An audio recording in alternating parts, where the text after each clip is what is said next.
So let's get on it. Dr. Great. Dickerson is from Harvard, and you're a dementia expert.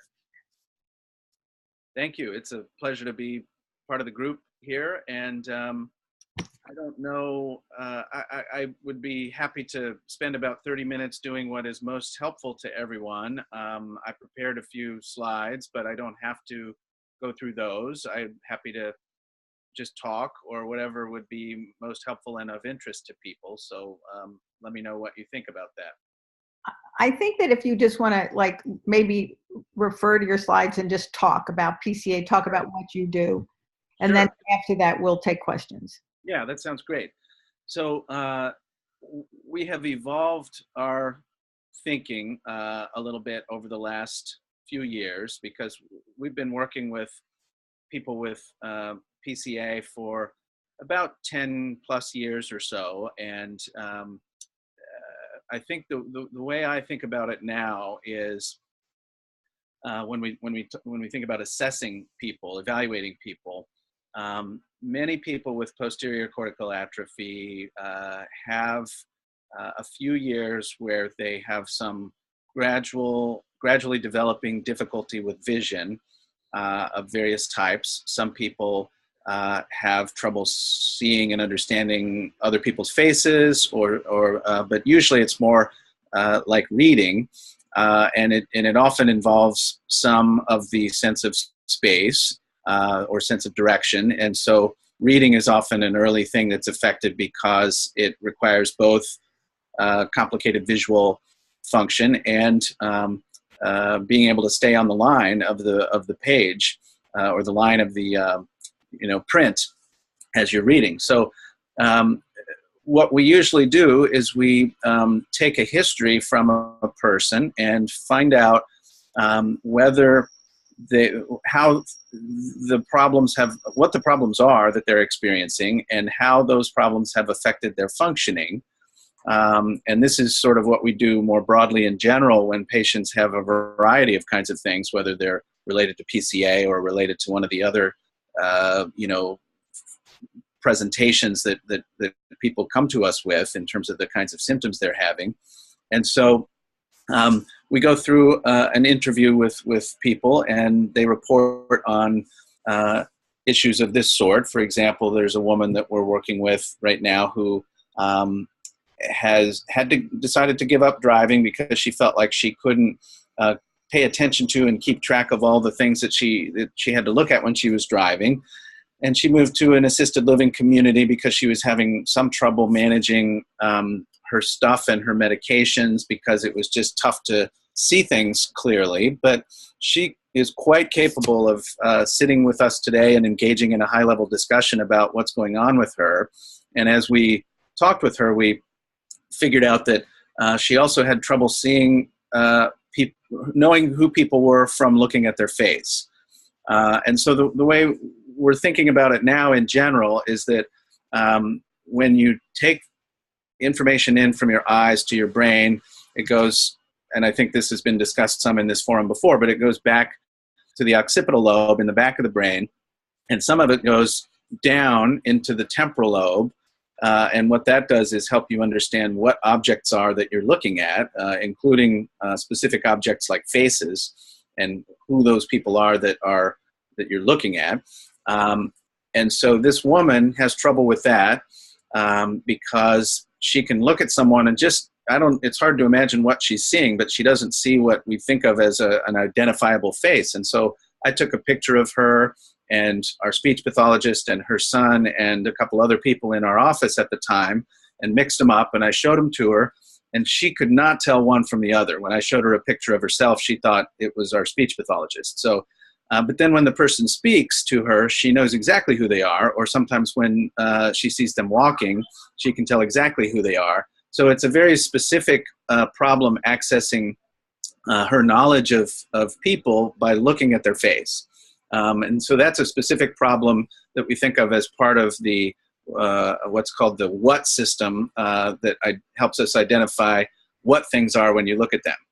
The other problem she's having is a problem that's common to PCA, which is part of the where system. So if the information comes into the occipital lobe in the back of the brain, and some of it goes down, and some of it goes up. The up is the where system. So that helps us know where things are in space. And so, when we're reaching for our coffee cup or whatever, our brain just automatically processes where it's located. And, you could be looking at something else, reading a paper or whatever, and reach over because you kind of know where the coffee cup is in space, and you don't really need to look at it in order to grab it and pick it up and bring it to your mouth. So that's really involves the where system. And that's where people often get lost in space, as it were, having trouble finding their way around, or having trouble positioning their body in relationship to a chair, or having trouble with directions, or having trouble with where things are in space. So she has some difficulty with that as well. And so that's the profile of her symptoms, is mainly a visual and a spatial profile of symptoms. Consistent with what we think of as posterior cortical atrophy. And it's compromised her functioning, in specific ways, but she's capable of functioning at a high level in many other ways. So we think of her in general as having a form of what we call mild cognitive impairment. So what we usually do is we start with the overall functioning of the person, and we say, is this person essentially independent, except for a few specific things that they might have trouble with because of certain kinds of visual trouble? If that's the case, we say they have a type of mild cognitive impairment because they've got mild cognitive impairment, but it's not really impacting their independent functioning substantially. If they have lost independent functioning substantially, and again, this is very personalized, this is very unique to each individual in terms of what their functioning had been before, then we often will, classify that loss of function as a mild form of dementia, from just using the conventional terminology in the field. So the first thing we do when we evaluate someone is try to figure out in what ways and to what degree their function has been compromised. And then we get into this thing that we call the clinical syndrome, which is really the flavor of the symptoms that I was just describing in the woman that we've worked with. And that's that clinical syndrome then gets mapped onto these diagnostic criteria, for example, PCA. In another person with a whole different set of symptoms, they might have mainly a language problem, and their syndrome might be considered PPA, primary progressive aphasia. So there are these acronyms that basically sort of capture in shorthand what the person's symptoms are. And so we think of sort of three levels of assessment. The first is that overall level of functioning. The second is what the specific syndrome is that the person is experiencing, and sometimes that maps directly onto one of these conditions that we have names for, and sometimes it doesn't really map onto a named condition. And then the third level is we want to understand what the brain disease is in the person's brain that is causing them to have these symptoms. And so that's where all the imaging and other evaluation comes in. And generally speaking, with posterior cortical atrophy, most patients will have an MRI and there will be evidence of atrophy or shrinkage in the back of the brain. And basically that's often how far how much is done before the diagnosis is made. Now, in our current thinking, what we really want to know is what are the molecular problems in the brain, if we can identify them, that we think ultimately is a reflection of the pathology in the brain that's causing the problem.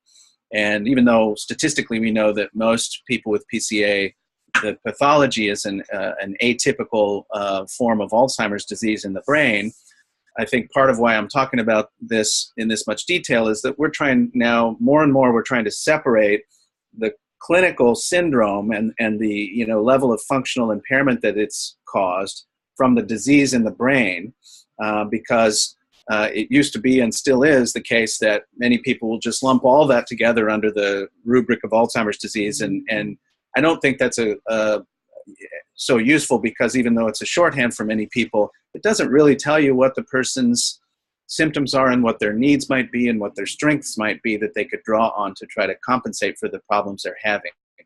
So in our research, and also as much as we can in our clinical practice, we're trying to measure through brain imaging with PET scans or through spinal fluid. We're trying to determine whether a person with PCA has evidence of amyloid plaques and tau tangles that would support the idea that their PCA is likely due to underlying Alzheimer's disease in the brain.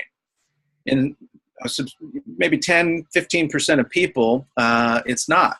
So it probably is in somewhere around, depending on how strict your definitions are with these things, 75 to 85% of people with PCA have their condition because of an unusual form of Alzheimer's disease in their brain that's causing the atrophy in the back of the brain. But we know that at least 10, 15, maybe, it's hard to be sure of these numbers, but a minority of that size have a different neurodegenerative disease that is causing their symptoms. And right now, that may not really matter that much in terms of treatment, but someday it's going to influence, and in some cases now it influences at least what drug trials we suggest that people at least try to get involved in. Because if the person does not have evidence of amyloid plaques in the brain, then they very likely don't have PCA due to Alzheimer's, and therefore there's no point in trying to get into one of the drug trials that's trying to see if it can treat amyloid plaques in the brain as part of slowing down the progression of Alzheimer's, whatever form it may take. So I think, for me, if I'm advising a person with PCA about, how to get sort of the diagnosis confirmed, that's some of what I talk about, because, I think that if a person with PCA has amyloid in their brain, it may be possible for them to get into one of the clinical trials to try to treat that. Many of those clinical trials won't take people with PCA because they don't have the kinds of symptoms that are required for those trials, because they're mainly targeted toward measuring whether it helps with memory or some of the more typical symptoms of Alzheimer's disease. So it may not, work for other reasons, but at least we like to try. And then the other thing we try to do is just help people anticipate as much as possible, how to monitor the condition over time and what to imagine might happen, in the future. And I think that's done. We can be more confident in the ways we advise people if we think we have an idea of whether it's likely Alzheimer's in the brain or not. So, and I'll just stop there for now, maybe, because I would be happy also to talk more about how we try to help personalize the care plan for people with PCA, but just in terms of thinking about how we diagnose it and how I think about it from that perspective, maybe it's worth having a little bit of a conversation.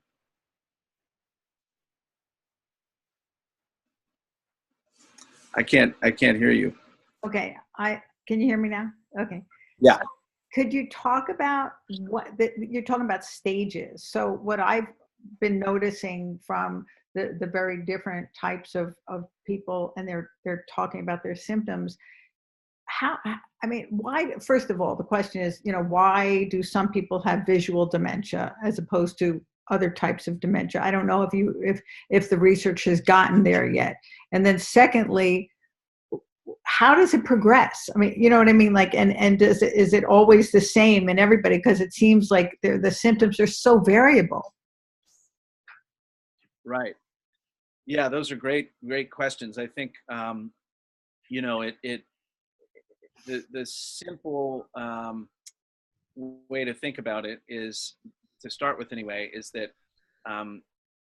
unfortunately, everybody I have worked with PCA eventually develops what would be, usually referred to as dementia, where they've really lost other cognitive functions as well.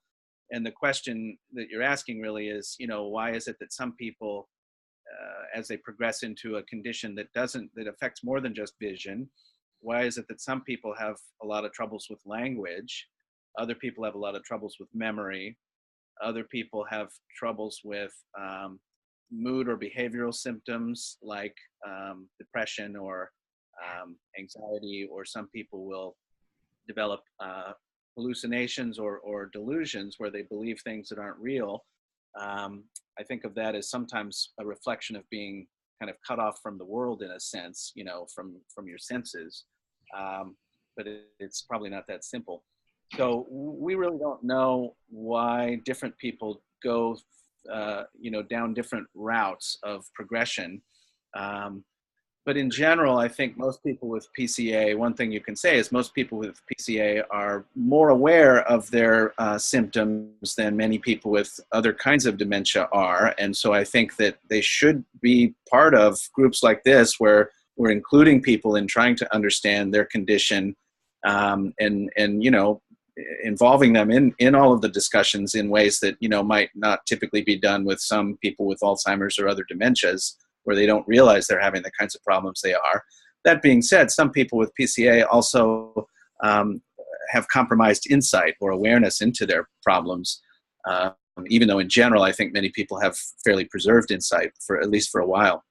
So it tends to be overall, on average, a fairly slowly progressive condition. And I think the stages that I like to think about are, you know, starting with this mild cognitive impairment stage when people are quite independent, with a few exceptions of, you know, specific visual problems that affect their independence. And then sooner or later, people will move into a stage that I just like to refer to as a mild dementia stage, where they really are dependent on another care partner or someone else to help them with things like, you know, getting their meals and getting, you know, things done, really. And then there's a moderate dementia stage and a severe dementia stage. And those often take years to get through and to, but the moderate stage is really where people are not able to really participate in their own, you know, activities of daily living very easily. And sometimes that can be a problem when people are still able to sit and have a pretty meaningful conversation. So it can be difficult to judge these stages, because when people have PCA, they often lose their sort of hand-eye coordination abilities to do basic activities of daily living, like showering and toileting and eating, at an earlier stage than a typical person with other kind of dementia.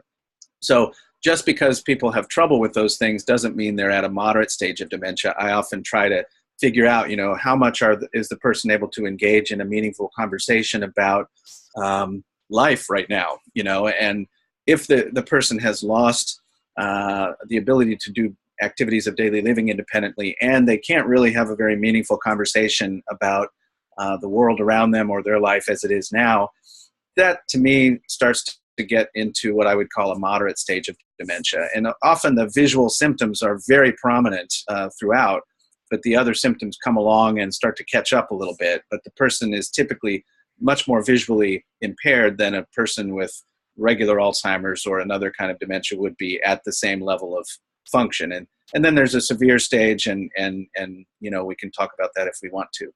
Good. I'm going to let other people ask questions, but do the treatments for that are traditionally used, the amyloid and the like Tacrin and Aricept, you know, memantine, do they work for PCA?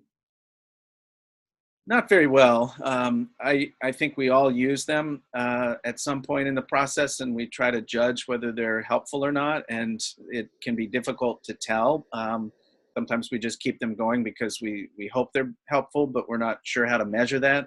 You know, in general, I think the standard treatments for Alzheimer's that include the three different, usually one of the three different cholinesterase inhibitor drugs, donepezil,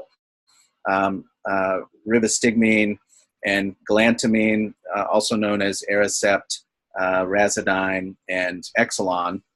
Those usually we try to use one of those, and then we usually try to use memantine at some point, and most patients can tolerate those, and it's hard to tell sometimes if they really help, but I think many of us believe that they may help people do better longer than they would be if they weren't on the drugs. That doesn't mean they are producing improvements in function right now, but they might help people do better for longer over time, almost as if you had slowed down the progression of the disease, even though there's no clear evidence that they do that. But they might help people maintain function for longer than they would without them. We have no clear evidence for that, but I think many of us hope that that's what they do, and that's why we use them, along with medicines to treat any other symptoms that we can identify, such as depression or other symptoms of that sort. Wonderful. Can somebody raise their hand and I'll unmute you if you have a question? Okay. unmute. Okay, go, Steve. Yes, thank you, doctor. You talked a little bit about monitoring progression of the disease. Could you talk a little bit about ways of monitoring and both through repeat imaging or just observation, and what the benefit of monitoring progression would be in terms of possible treatment? Sure. Yeah, I think monitoring progression is typically done at a doctor or psychologist or occupational therapist or other provider's office. I think we're starting to see some of this being done through telemedicine, which we're piloting ourselves, sort of like this. You know, I mean, I could do a fair bit of my interview with someone and my neurologic exam on someone by just working with them through the computer. So I think we'll see more of that, especially for specialized conditions like PCA. And so what that involves is essentially just taking a history, talking with the person and their family member about the symptoms they're experiencing, and trying to figure out if the symptoms that they had before are just a little worse or about the same, and if they've developed any other symptoms that weren't present before. And so there's that part of it, and then there's the and some of that is just, you know, helping people understand things that they're experiencing. So some of what I try to do as I listen to the person's history, reporting on what has happened to them over the last, you know, 3 or 6 months since I saw them, because we usually see people, you know, depending on everybody's schedules and the issues that the person is dealing with, every 6 months. Sometimes we see them more often than that if there are more active issues going on that would benefit from further thinking. But in general, you know, the checkups are anywhere between once every 3 months or once every 6 months, and they involve this history. And some of what many of us try to do when we're listening to the history is help the people telling us the history understand a little bit more about whether that's an expected issue in the context of PCA or not, and what it might, you know, mean in terms of brain function or in terms of impact on daily life. And then we do an examination of one flavor or another that basically tests people's neurological functioning, like, you know, their coordination, their vision, their sense of their body, because sometimes in PCA, people's sense of their own body, you know, if you close your eyes, you kind of know where most of the parts of your body are in space, and you could put on your clothes or do other things with your eyes closed. So, you know, when a person is blind, they can do a lot based on their sense of their own body in space. But with PCA, unfortunately, sometimes people lose some of that sense of their own body in space, because that's really a parietal lobe function as well. And so it's almost worse than a person who is visually compromised because of, you know, an eye problem, because, you know, if they close their eyes, they still can't figure out, you know, how to get their shirt on or whatever. So, you know, some of the neurologic exam is testing this kind of position sense in people's bodies. And then the cognitive exam would be testing memory, language, visual function, so-called executive function. So, you know, we would often spend anywhere between half an hour and an hour with people every 6 months testing these kinds of functions, and also walking, you know, watching them walk and seeing how that's going, along with talking to the people about their symptoms, and then try to put all that together to think about, you know, what else can we do to either help you understand the situation better, or to try to compensate for the problems that you're experiencing, or to see if there are any medications or other therapies like occupational therapy that might be helpful to try to engage with based on, you know, your current condition. So that's kind of the way I think of monitoring. I hope that's helpful. Yes, thank you. And if I could ask one other question on a little bit different topic. Because of the impact on vision, or the ability of the brain to process what the eyes are seeing, what is the level of understanding among ophthalmologists about PCA, and what would you say to someone who wears corrective lenses and goes to an ophthalmologist? What I mean, is there a benefit to doing refraction to try to improve vision acuity, or is that, something that really, is not beneficial? Great question. Yeah, I mean, I think the understanding that ophthalmologists have of PCA is highly variable. Some of them know a fair bit about it. Most of them don't know much about it. Most of them have never seen a patient with it. So I think most of the time the experience is very limited, if any. Or they've seen a patient with it but didn't understand that was going on, right?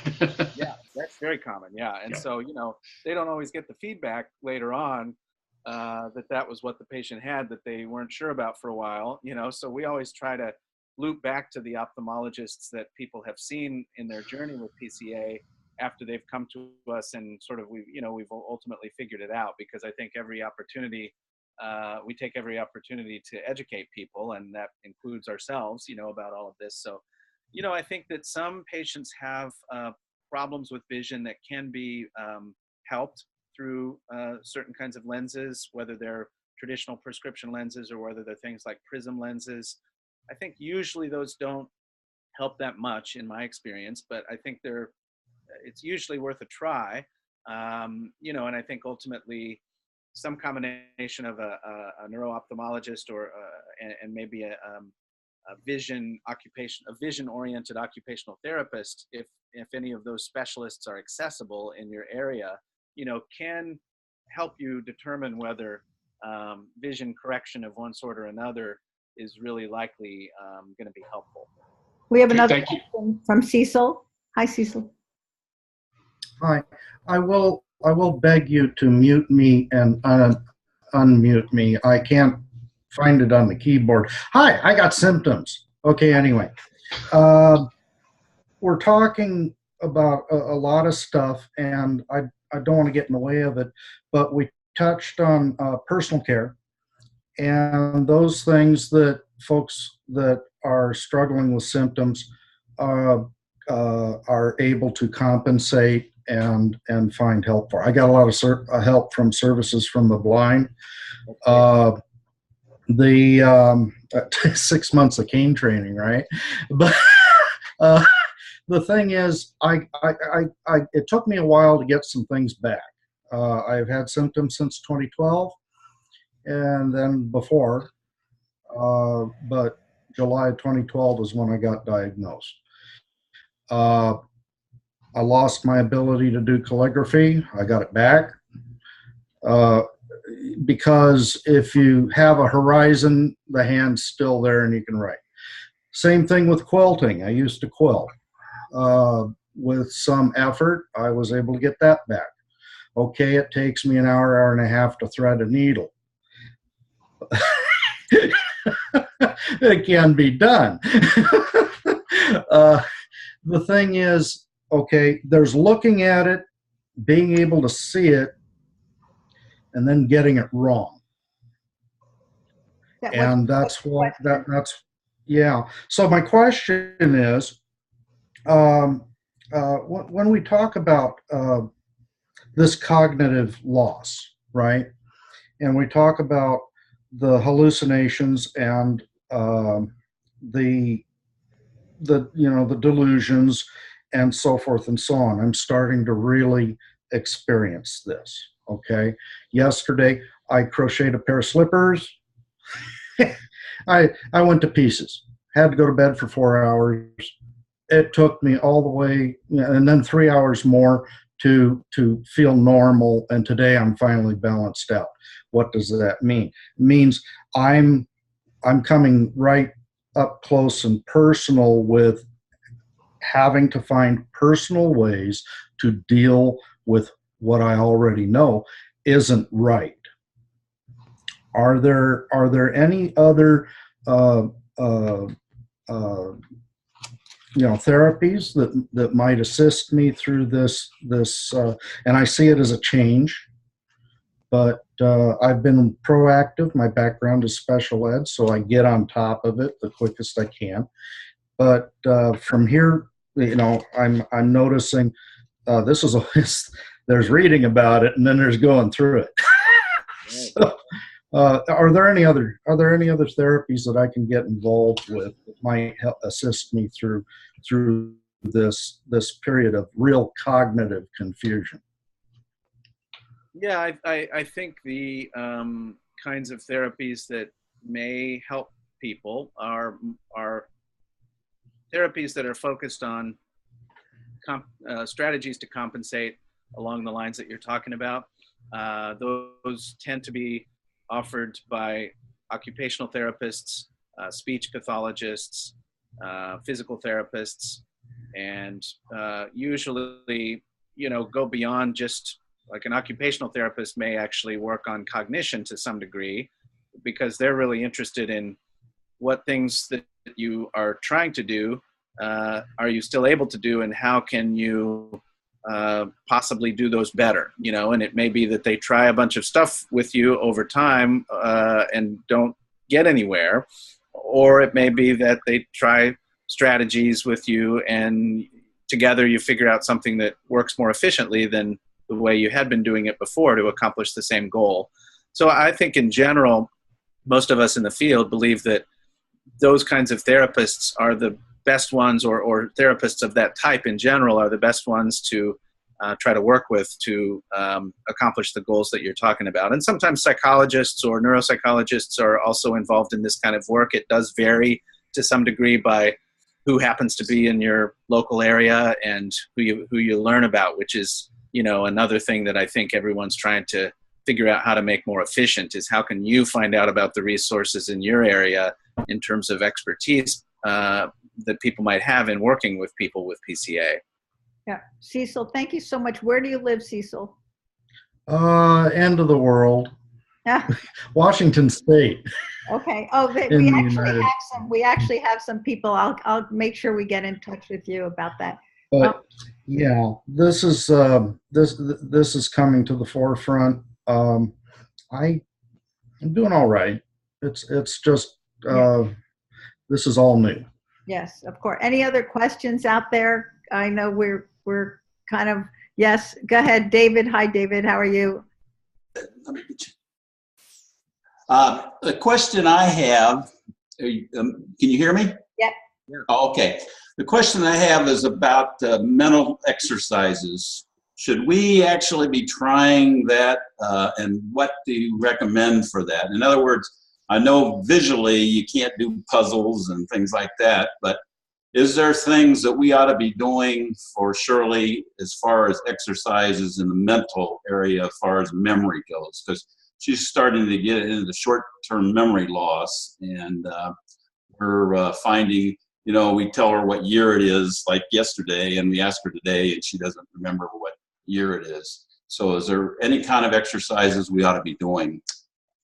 Or should we get professional help with that? Yeah, it's a great question. I think both would probably be best, meaning, coming up with some of your own exercises and working with an occupational or therapist or speech pathologist or psychologist.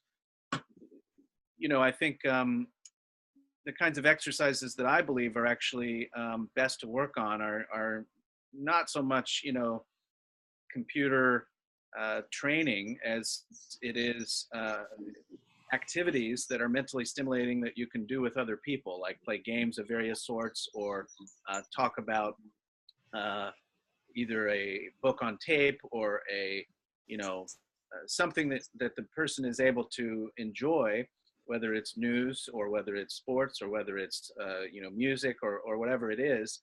So I feel like the mental exercises that you get from hobbies and from social activities and related kinds of activities are really the best things for many people to do to try to kind of keep their mind sharp, if you will, and I think that to me is more effective, especially if the person is able to be engaged and active in doing the thing, than trying to just go through these memory games or other things like that. Okay. Thank you. Any other questions before we send Dr. Yes, yes. I don't see your name, but hello. Go ahead. Hi, it's Michelle. Hi. How are you? I have a quick question. Those patients that experience like visual spatial issues, are they more, do they come and go like in more of episodes, or is that something that they are symptomatic with all the time? Because my mom was recently diagnosed with PCA, so she's very early in the stages. I mean, there's some days that she can see like a needle in a haystack from across the room, something that I wouldn't like say fell on the floor. And then there's other days there's something right in front of her and she doesn't see it. Yeah, it's a great question. You know, I think the types of symptoms that you're talking about can be pretty erratic in a sense. You know, so the one way to think about something like that is that when we look at a scene in front of us, like imagine walking into a room with a bunch of people that you're going to, you know, play cards with or something. You take in a lot of information pretty quickly when your brain is functioning normally. And what that means essentially is that your eyes are gazing to different targets in space, and your mind is integrating all of that into a mental image, even though it seems like it's real to you, you know, but it's coming into you from these segments almost. And sometimes people, for reasons I don't think any of us understand, sometimes people their eyes happen to hit on the thing that is most important for them to be seeing at that moment. And then, you know, they know it. And the next time you do it, the person's eyes, you know, might not happen to hit on that thing that they're, you know, trying to take in, and they miss it. So there can be some variability just kind of, as far as we understand it anyway, through chance in terms of where the person happens to look, because the scanning that we would normally do with our eyes of a visual environment is also not doesn't function normally in many people with PCA. They don't take in the information in the most efficient way. So it's almost like you could imagine kind of looking through two tubes and you know, having three places where your gaze happens to go, and that's all the information you get. And sometimes that's useful and gets you what you need, and sometimes it's not. So there's that issue. And then the other issue is that some people really do have what I would call true fluctuations, in the sense that they're lucid and on consistently today or this morning, and then they're off, you know, kind of consistently this afternoon or tomorrow. That's how she is. Is that how she is? So it's a consistent pattern from day to day, or even within a day? Yeah. Because sometimes I think it's me. I'm like, oh, maybe I'm just kind of reading into things and things are fine. But then, you know, she's looking at her bag for her, you know, cell phone, and it's not there, but it's right there. Yeah. So that would be called what most of us would call a cognitive fluctuation, which sometimes it's a typical feature of Lewy body dementia, which is you know, a different kind of dementia, but sometimes, and it's another one of these terms that puts together the clinical features and the pathological, you know, disease in the brain. But sometimes people with PCA, due to Alzheimer's, have these kinds of cognitive fluctuations that you see in Lewy body dementia. And other times, people with PCA with cognitive fluctuations turn out to actually have Lewy body disease as the cause of their condition in the brain.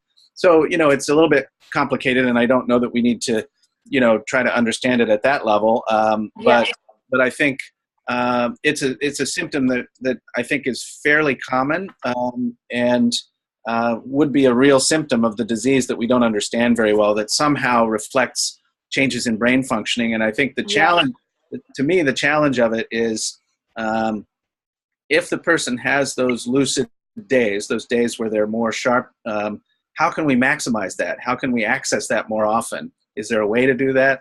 You know, I don't think we really know, but it at least it gives me the hope that we'll be able to unlock the secrets of those better days and find a way to help people do that more often. But, you know, I don't think we're there yet. Good. Dr. Dickerson, could you, I know you've got to get going now. Could you do research there? If any one of our guests today want to know more about the research you do or want to sign up for the research that you're doing there, how could they do that? Absolutely. We welcome everybody's involvement if they're interested. And I think the best thing to do would just be to send me an email and I'll pass it on to the appropriate member of our team. We're trying to think about how to do research with people that aren't able to come here. And so far we haven't really developed a program of that sort, but we're hoping to develop a program of that sort. For the most part, the research that we do requires that people come here in person, and in order to determine if that's worthwhile, we usually will talk with people and try to obtain some of their medical records and find out a little bit more information about them to see if they might be a good match. And if they are, we can sometimes pay for the travel involved.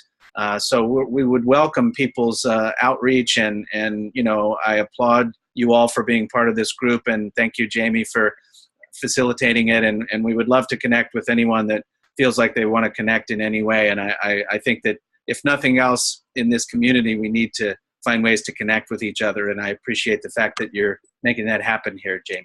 Awesome. Thank you so much. So Dr. Dickerson, thank you. Thank you so much.